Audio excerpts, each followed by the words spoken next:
Good day guys, hi, I'm gonna show you up on how to install the Nissan Navara glow plug or the heater plug or the ignition plug. It's very simple and it's a super easy to do it by yourself.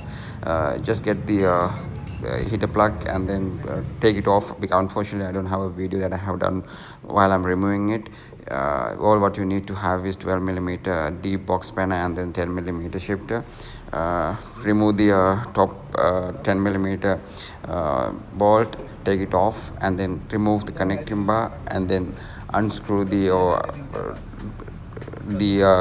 heater plug and then put them back as I did right now, and then connect the connector bar back again and then tied up the 10mm nut.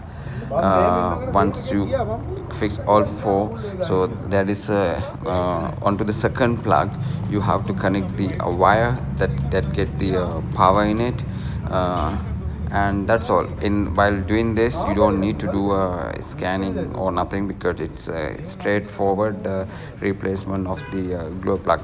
But keep in mind that when you remove it, there is a small nipple inside.